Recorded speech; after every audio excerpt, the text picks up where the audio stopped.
Morning sir. Good morning. വരൂ. Thank you. എന്താ? ഞാൻ ഗോപാലകൃഷ്ണൻ. അടുത്ത വീട്ടില് പുതുതായി താമസിക്കാൻ വന്ന ആളാ. പായസം? പായസ വിൽപ്പനയാണോ ജോലി? അല്ല, എന്റെ ഒരു സന്തോഷത്തിന്. ഇരിക്കൂ. വേണ്ട, ഞാൻ ഇരുന്നോളാം. സാറിന് കുട്ടികളൊന്നുമില്ലല്ലേ? അല്ല, സാറിന്റെ എത്രയും വലിയ പ്രായം അനുസരിച്ച് നോക്കുമ്പോ കോളേജ് പഠിക്കാനുള്ള കുട്ടികളെങ്കിലും കാണണം. സമയം വെച്ച് നോക്കിയാ അവരിപ്പോ പോവാനുള്ള തിരക്കിലായിരിക്കും. പക്ഷെ അതൊന്നും കണ്ടില്ല. ഞാൻ ഗോപാലകൃഷ്ണൻ, പുതിയ ന്യൂ നെയ്ബറാ. അല്ല, ചേച്ചിയുടെ പ്രായം വെച്ച് നോക്കുമ്പോ സ്കൂളിൽ പഠിക്കുന്ന കുട്ടികൾ ഉണ്ടാവാനാണ് സാധ്യത. പക്ഷെ അങ്ങനെയാണെങ്കിൽ തന്നെ അവരെ യാത്ര അയക്കുന്ന തിരക്കിലായിരിക്കണമല്ലോ ചേച്ചി. അല്ലേ ചേച്ചി? ഇനി അതുമല്ല, കൊച്ചു കുട്ടികളുള്ള വീടാണെങ്കിൽ ഈ പെൻസിൽ കൊണ്ടോ കരിക്കട്ടോ കൊണ്ടൊക്കെ ചുമര് കംപ്ലീറ്റ് വൃത്തിയേടാക്കിയാനെ. അതും കണ്ടില്ല. അതുകൊണ്ടാ ഞാൻ ചോദിച്ചത്, സാറിന് കുട്ടികളില്ലേ എന്ന്. അയ്യോ, പായസം ഞാൻ മറന്നു. ചേച്ചിക്ക് മധുരം എങ്ങനെയാ?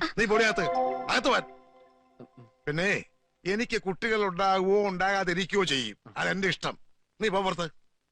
അല്ല, എന്റെ കപ്പ്. ഓ, ഇതെന്താ വേൾഡ് കപ്പാ? എന്നാ ഞാൻ പൊക്കോട്ടെ? വേണ്ട, ഞാൻ പോവാം. വേണ്ട, ഞാൻ തന്നെ പൊക്കോളാം. അവന്റെ ഒരു